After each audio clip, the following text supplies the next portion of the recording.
Oke, selamat malam semuanya, teman-teman. Jadi kami dari kelompok 4 ingin mempresentasikan bab 17 mengenai akuntansi untuk penghasilan pajak. Nah, di sini saya ingin berpresentasikan mengenai bab 17 ini bersama grup atau kelompok saya, yaitu saya sendiri, Cakradanu Aditya Pujiarto, dengan NIM 2021 1211 dan juga ada rekan saya yang lainnya. Saya Dani Krisnat Arasad dengan nomor NIM 2021 12 11 018. Saya Muhammad Fitra Fazin Sahal dengan NIM 2021 121 1025. Dan saya Selmiati Dibilang dengan NIM 2019 123 1039. Oke, langsung masuk saja ke pembahasan. Jadi untuk eh, pembelajaran tujuan di sini itu yang pertama itu diminta untuk mengabarkan dasar dari akuntansi untuk penghasilan pajak gitu. Terus yang kedua ini mengenali tambahan masalah dan di akuntansi untuk penghasilan pajak. Terus yang ketiga ini menjelaskan akuntansi ini tuh untuk kerugian barang bawaan dan kehilangan membawa ke depan. Terus yang keempat ini menggambarkan presentasi dari tanggungan pajak penghasilan ini di dalam keuangan pernyataannya. Terus boleh di next.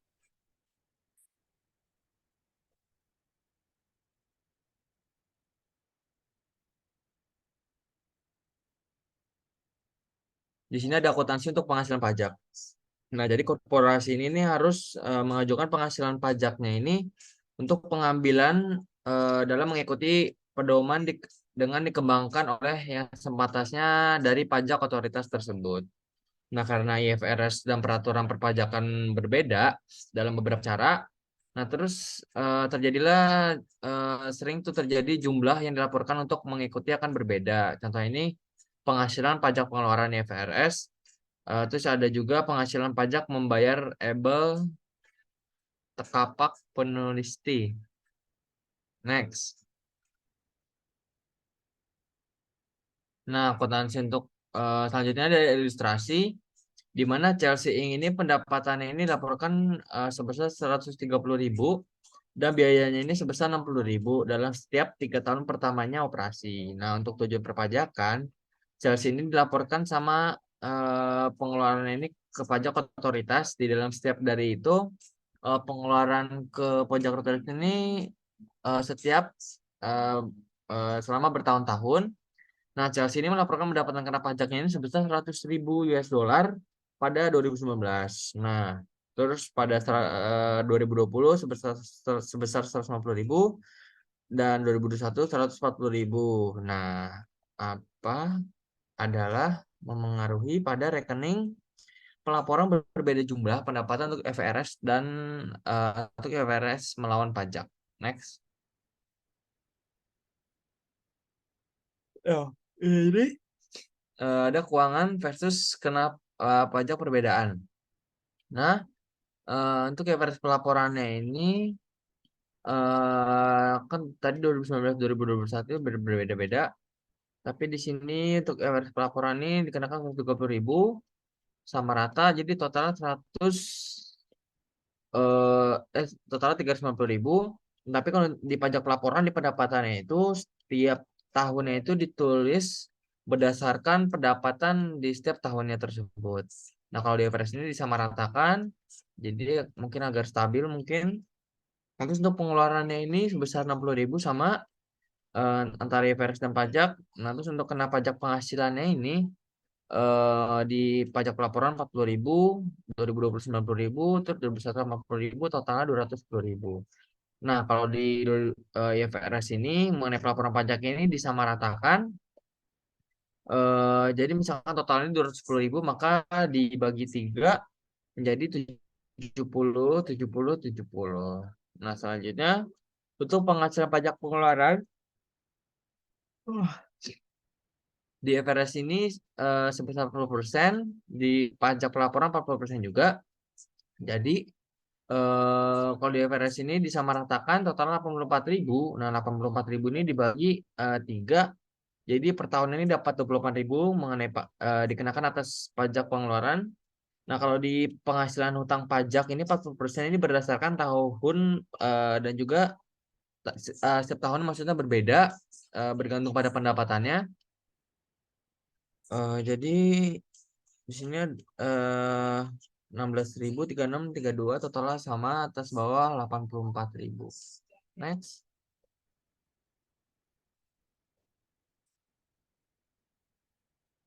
Nah, terus perbedaan di perhitungan untuk dalam itu keuangan, yes, pernyataan.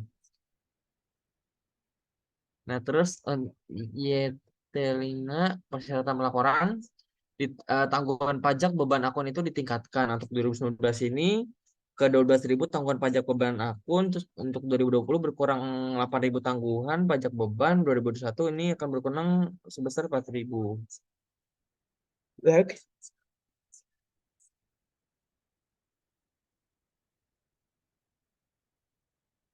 Nah, untuk sementara ini adalah perbedaan di antara dasar pajak dari sebuah aset atau beban yang dilaporkan atau membawa buku. Nah, jumlah di dalam itu keuangan pernyataan itu akan dihasilkan di dalam kena pajak jumlah atau dapat dikurangkan jumlah di masa depan tahun selanjutnya. Nah, terus untuk masa depan kena pajak ini biasanya tanggungan pajak beban ini mewakili kenaikan pajak terutang. Nah, kalau masa depan dapat ini tanggungan pajak aset mewakili itu meningkatkan di dalam pajak dapat dikembalikan atau disimpan di tahun-tahun mendatang. Oke, next.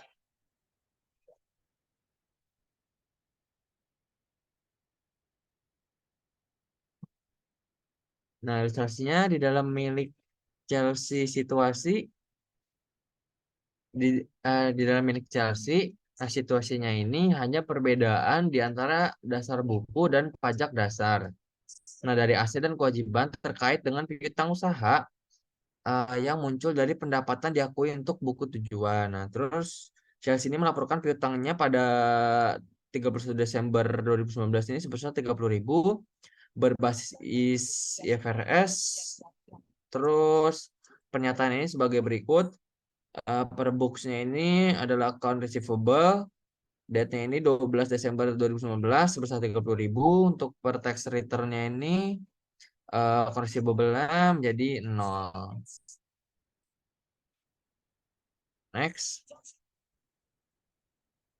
Nah, kemunduran dari sementara perbedaan Chelsea Inc. Nah, terus di sini Chelsea mengasumsikan dia ini akan mengumpulkan akun piutang dan laporan ini sebesar 30.000 sebagai kena pajak pendapatan di pajak masa depan pengambilan. Nah, jadi Chelsea ini melakukan ini oleh rekaman A tanggungan pajak beban. Nah, jadi 30.000.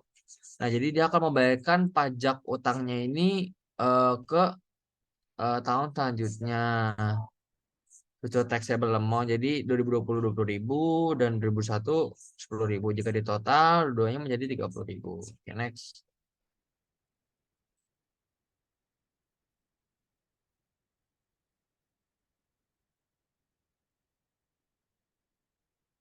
Nah, ini tanggungan kewajiban pajak mewakili meningkatkan di dalam pajak dibayarkan di dalam masa depan tahun sebagai akibat kena pajak sementara. Perbedaannya pada akhirnya saat ini tahunnya ini seperti tadi udah pernah dibahas 24.000 FRS mengenai penghasilan pajak pengeluaran rata sampai 2021 total menjadi 84.000 dan untuk penghasilan pajak dibayarkan ini 2019 16.000, 2020 36, 2021 32.000, total menjadi 84.000. Dan untuk perbedaannya ini totalnya menjadi 0 disusutkan terus penghasilan pajak pengeluaran ini sebesar 84.000. Next.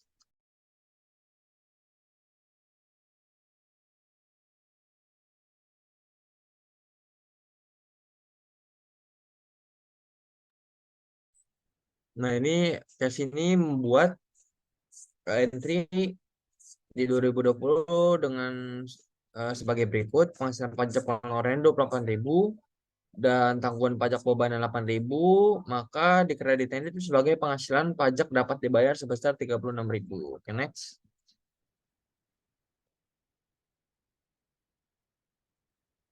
Nah, ini masuk kecatatan penghasilan pajak di akhir dari 2021 ini berkurang. Jadi tanggungan ini kan 4.000, nah terus tanggungan pajak beban ini akunnya ini muncul sebagai berikut pada akhir 2021-nya. Nah, deferred tax liability-nya ini 2020 itu 8.000, terus 2021 4.000, terus di sisi kanan 2019 ini sebesar 12.000. Next. Nah, di sini adalah ilustrasi presentasi neraca mengenai tanggungan pajak kewajiban.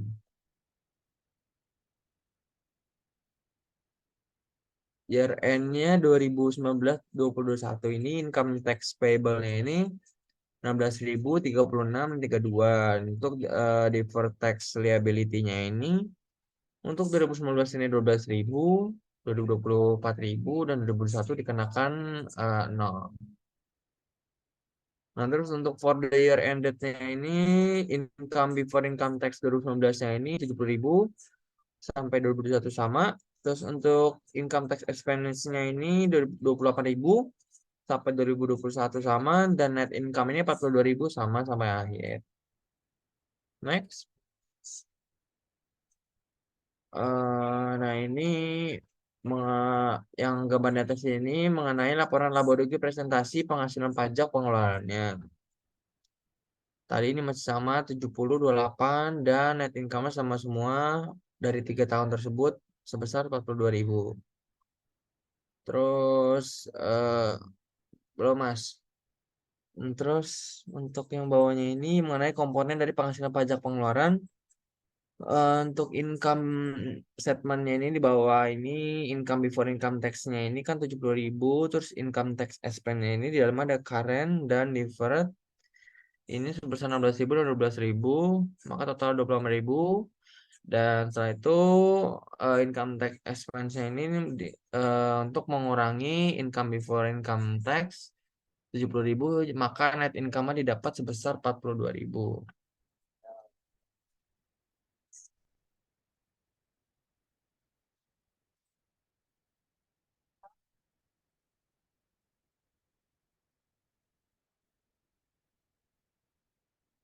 Oke, slide selanjutnya akan dijelaskan oleh rekan saya.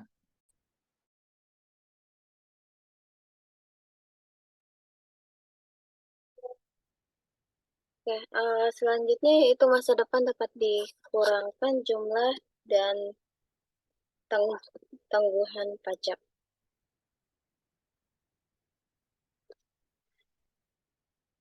Oke, pada ilustrasi yaitu selama 2019, Cunningham diperkirakannya jaminan biaya terkait dengan penjualan dari oven microwave menjadi $500.000, dibayar rata lebih itu berikutnya 2 tahun, 2 kali bertahun. Untuk tahun 2019, Cunningham dilaporkan jamin pengeluaran dan estimasi terbentuk beban untuk garansi dari $500 di dalamnya, yaitu di dalamnya keuangan dengan pernyataan sebagai berikut. Untuk per books-nya yaitu estimate liability for warranties untuk tanggal 19 pada tanggal 31 bulan Desember 2019 yaitu sebesar $500, dan per tax return estimasi liability for warranties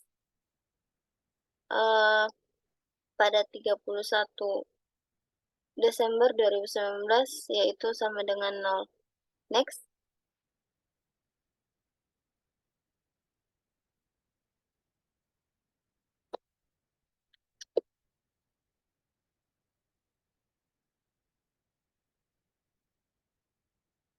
Kemudian kemunduran dari perbedaan sementara yaitu kapan Cunningham membayar garansi beban, dia laporan sebuah pengeluaran yaitu dapat dikurangkan jumlahnya untuk pajak tujuan. Cunningham melaporkan membuat laporan masa depan ini yaitu keuntungan pajak di dalam 31 Desember 2019 dengan pernyataan posisi keuangan sebagai aset pajak tangguhan. Kemudian aset pajak tangguhan menggambarkan kenaikan pajak dapat dikembalikan atau dapat disimpan di masa depan atau masa yang mendatang sebagai akibat dari pengurangan sementara perbedaan yang ada pada akhir dari tahun saat itu. Kemudian next. Kemudian di sini ada ilustrasi menunda kapak aset. Oke. Berburu catatan tangguhan pajak aset dari $20.000 pada akhir 2019 karena mewakili pajak akan disimpan di masa depan untuk periode sebagai hasil dari dan dapat Duh, ini gimana sih slide-nya? Bentar guys, bentar. Ulang. Oke, pada ilustrasi ini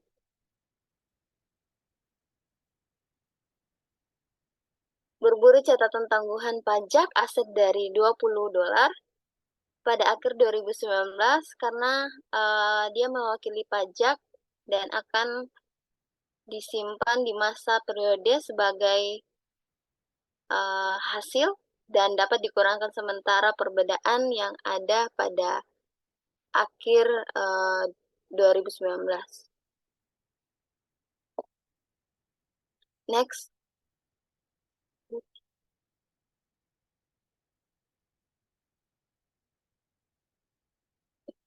Komputasi dari penghasilan pajak pengeluaran untuk 2020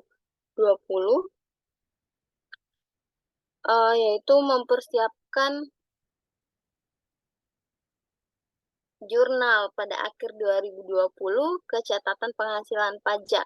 Jurnalnya yaitu penghasilan pajak pengeluaran sebesar 200.000 dan tangguhan aset sebesar 20.000 dan penghasilan pajak dapat dibayarkan sebesar 180.000. Next.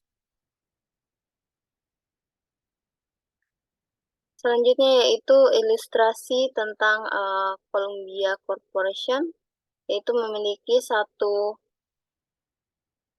perbedaan dari 2018 yang akan membalikan dan menyebabkan jumlah yang dapat dikurangkan dari $50.000 di dalam pada tahun 2019. $65 di 2020 dan $40.000 di tahun 2021. Pendapatan Columbia sebelum 2018 adalah $200.000 dan pajak kecepatannya adalah 34% untuk bertahun-tahun. Nah, di sana tidak ada lagi pajak tangguhan pada awal 2018. Columbia mengharapkan ini menjadi keuntungan pada masa itu. Berikut adalah ilustrasi, yaitu yang pertama menghitung pajak penghasilan dan penghasilan pajak dibayarkan untuk tahun 2018. Next. Selanjutnya yaitu akuntansi untuk penghasilan pajak. Tangguhan pajak aset atau non-pengakuan. Perusahaan harus dikurangi tangguhan pajak aset jika perusahaan itu mungkin tidak akan menyadari beberapa bagian atau semua dari pajak tangguhan aset. Mungkin adalah cara sebuah atau tingkatan dari kemungkinan pada setidaknya atau sedikit lagi dibanding 50%. Next. Selanjutnya akan dibacakan oleh rekan saya.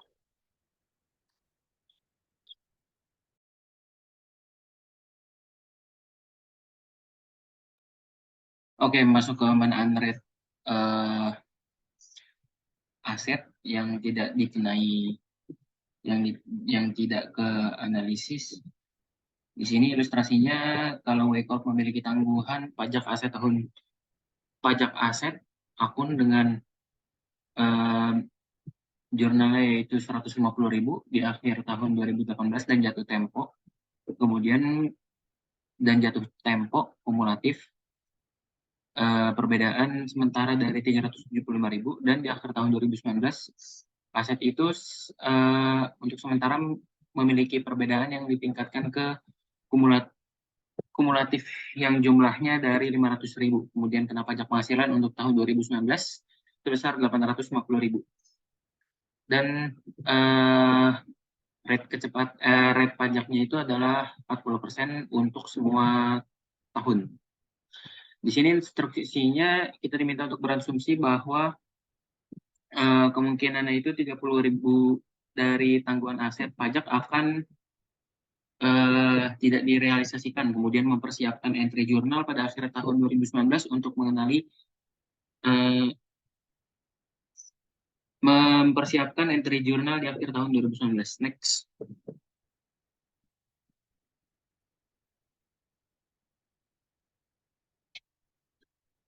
Nah, di sini untuk tambahan spesifik perbedaannya itu untuk perbedaan sementara kena pajak sementara perbedaannya yaitu tangguhan pajak beban dan untuk dikurangi perbedaan sementara yaitu tangguhan pajak aset.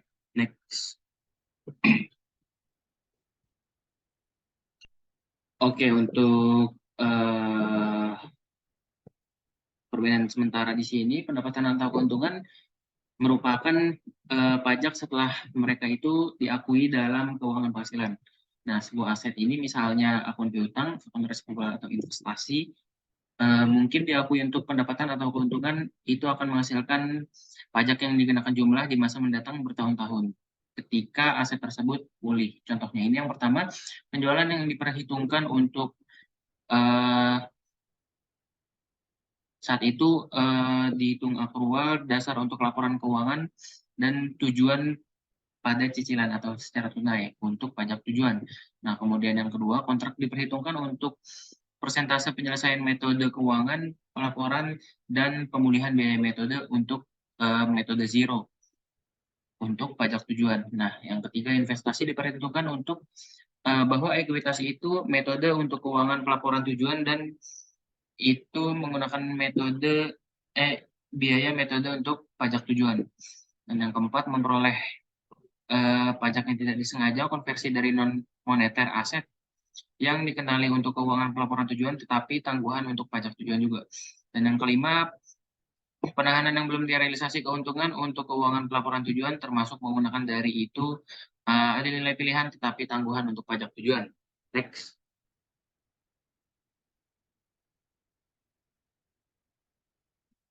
Sekarang untuk masuk ke perbedaan sementara di mana pengeluaran atau kerugian dapat dikurangkan setelah mereka dikenai di dalam keuangan penghasilan.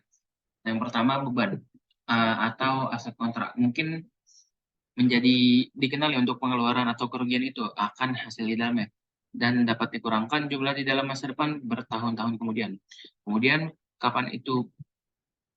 Contohnya di sini adalah yang pertama produk kewajiban garansi. Kemudian yang kedua diperkirakan kewajiban terkait dihentikannya operasi atau restrukturisasi.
Dan yang ketiga, proses pengadilan akrual. Yang keempat, prabayar dan kontrak royalti diterima di dalam maju.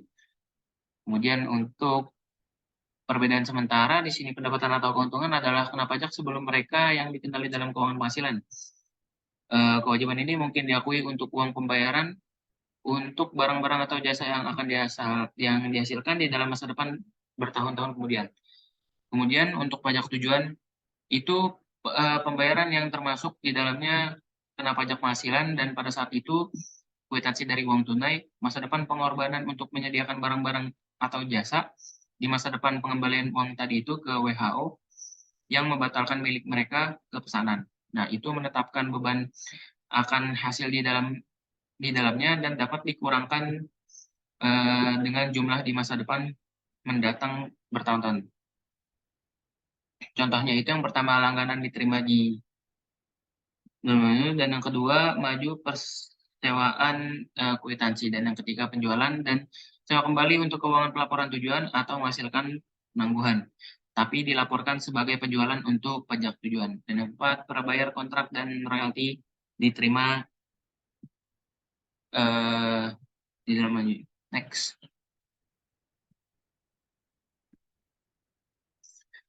Untuk perbedaan sementara pengeluaran atau kerugian, oh ini tadi udah, next.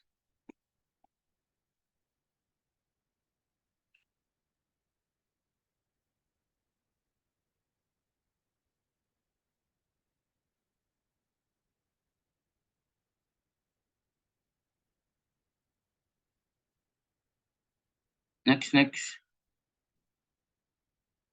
Nah, masuk ke spesifik perbedaan yang berasal dan membalikan aspek dari perbedaan sementara yang tadi.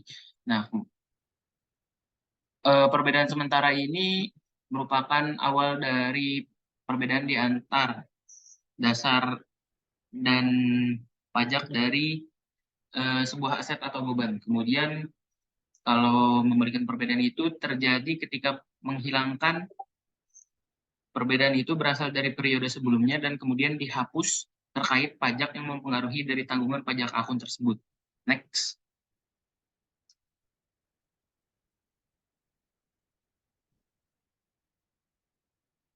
Kemudian untuk perbedaan yang spesifik dari perbedaan permanen itu hasil dari item itu sendiri yang memasukkan ke dalam pajak keuangan penghasilan tapi tidak pernah ke pajak penghasilan kena pajak. Kemudian masuk ke penghasilan kena pajak tetapi tidak pernah masuk sebelum pajak pendapatan keuangan. Dan memengaruhi periode di dalam kejadian tersebut dan melakukan bukan memberi bangkit ke masa depan, kena pajak atau dapat dikurangkan dengan jumlahnya. Next.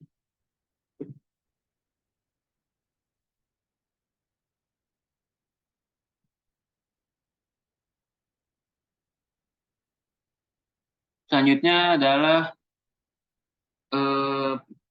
perbedaan yang permanen. Item ini diakui untuk keuangan pelaporan dengan tujuan tapi tidak untuk pajak tujuan. Contohnya minat diterima pada jenis tertentu dari pemerintah kewajiban. Kemudian yang kedua, pengeluaran ditanggung di dalam memperoleh pajak bebas penghasilan. Dan yang ketiga, pengeluaran yang dihasilkan dari pelanggaran hukum. Dan terakhir, sosial dikenali sebagai pengeluaran tetapi kadang bukan dapat dikurangkan untuk pajak tujuan. Nah, item ini dikenali untuk pajak tujuan tapi tidak untuk keuangan pelaporan tujuan. Contohnya itu yang pertama, persentase penipisan atau percentage depreciation dari sumber daya yang di dalam kelebihan dari milik mereka. Dan yang kedua itu deduksi untuk dividen yang diterima dari perusahaan lainnya yang kadang dipertimbangkan sebagai bebas pajak. Next. Untuk perbedaan spesifik di sini ilustrasinya yaitu Hava Sispa melaporkan pendapatan keuangan sebelum pajak yaitu sebesar 80.000 di tahun 2019 untuk mengikuti item yang menyebabkan kena pajak penghasilan menjadi berbeda dibandingkan sebelum pajak keuangan penghasilan. Yang pertama, depresiasi pada pajak kembali adalah lebih besar dari depresiasi pada itu penghasilan pernyataan oleh 16.000. Nah, kemudian yang kedua, yang dikumpulkan pada saat itu seperti lebih besar dari sewa yang diterima, kemudian penghasilan pernyataan sebesar 27.000. Dan yang ketiga, denda untuk polusi sebagai pengeluaran sebesar 11.000 pada penghasilan pernyataan. Nah, milik kapasi ini pajak rate-nya itu adalah 30% untuk semua tahun.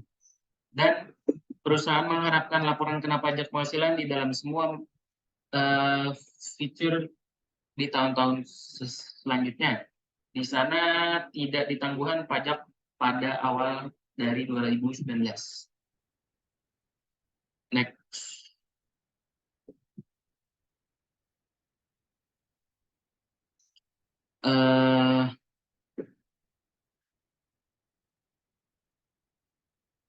Kemudian pajak kecepatan dipertimbangkan untuk masa depan tarif pajak. Nah, perusahaan ini harus mempertimbangkan saat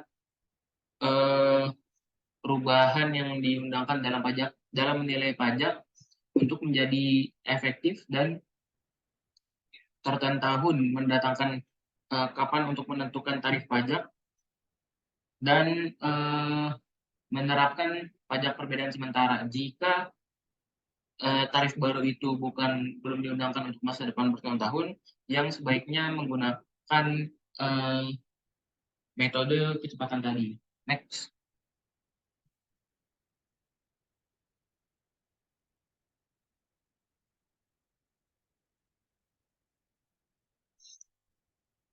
Nah, untuk pajak kecepatan yang tadi disebutkan, revisi dari masa depan tarif pajak, di sini ketika perubahan tarif pajak diberlakukan, perusahaan itu harus menjurnal yang mempengaruhi pendapatan yang ditangguhkan atau pajak yang akun langsung. Kemudian perusahaan harus melaporkan pajak yang mempengaruhi itu sebagai sebuah pengaturan ke penghasilan pajak pengeluaran dalam periode pada saat pengubahan itu. Next.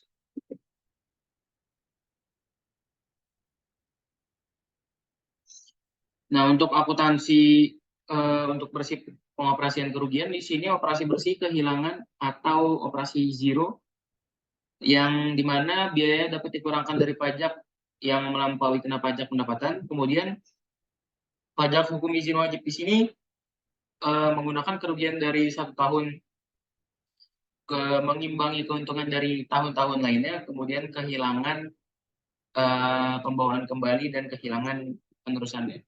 Next. Selanjutnya akan dijelaskan oleh rekan saya. Oke, di sini akan menjelaskan tentang meneruskan atau pengakuan, yaitu 2019 penghasilan pernyataan melakukan bukan laporan itu pajak efek dari salah satu itu kehilangan membawa kembali atau itu kehilangan meneruskan karena Growth telah melaporkan kedua sebelumnya, yang dimana pada jurnalnya Income Statement for 2019 income tax $250 kepada income tax expense yang dimana current $20.000 dan different $80.000. Terus sehingga di total 100.000, terus habis itu net income yang dimana 250 dikurangi $100.000 menjadi $150.000. Terus meneruskan non pengakuannya di mana asumsikan bahwa Grow tidak akan menyadari seluruh nol meneruskan masuk tahun-tahun mendatang. Di dalam situasi Grow melakukan bukan mengenali yang ditangguh pajak untuk kerugian meneruskan karena dimungkinkan itu dia akan bukan menyadari itu meneruskan. Grow membuat itu mengikuti jurnal masuk 2018. Penghasilan pajak pengambilan dana piutang 110.000, manfaat saya jatuh tempo kehilangan di carry kembali saya pendapatan Bapak Expana 110.000. Di situ di dalam 2019 dengan asumsinya itu Grom memiliki penghasilan kena pajak dari $250.000 sebelum pertimbangan itu dibawa ke depan subjek ke tarif pajak dari 20%. Dia menyadari utangnya pajak Grow mencatat mengikuti entry yang dimana tanggungan KPA aset 80.000 kepada tunjangan manfaat kehilangan meneruskan di kredit 80.000. Di situ penghasilan pajak pengeluaran 100.000 didebit kepada tangguh KPA aset di kredit 80.000 dan penghasilan pajak dapat dibayar di kredit 20.000. Selanjutnya, non pengakuan dikunci kembali apakah perusahaan akan menyadari tanggung pajak aset tergantung pada apakah penghasilan kena pajak muncul atau akan dalam meneruskan periode tersedia di bawah pajak hukum. Hanya pernyataan dari keuangan posisi yang dimana aset pajak tanggung dan ditanggungkan pajak kewajiban untuk terpisah diakui dan diukur, tapi mungkin menjadi mengimbang dalam pernyataan dari keuangan posisi. Jaringan aset pajak tanggungan bersih tanggung pajak liabilitas dilaporkan di dalam tidak lancar bagian dari itu pernyataan dari posisi keuangan. Penghasilan pernyataannya di mana perusahaan mengalokasikan penghasilan pajak, pengeluaran atau manfaat ke pertama melanjutkan operasi, yang kedua dihentikan operasi, yang ketiga lainnya luasan penghasilan, dan yang keempat sebelum periode penyelesaian. Komponen pendapatan pajak pengeluaran yang di mana satu pajak saat ini pengeluaran, dua selanjutnya habis itu. Terima kasih. Wassalamualaikum warahmatullahi wabarakatuh.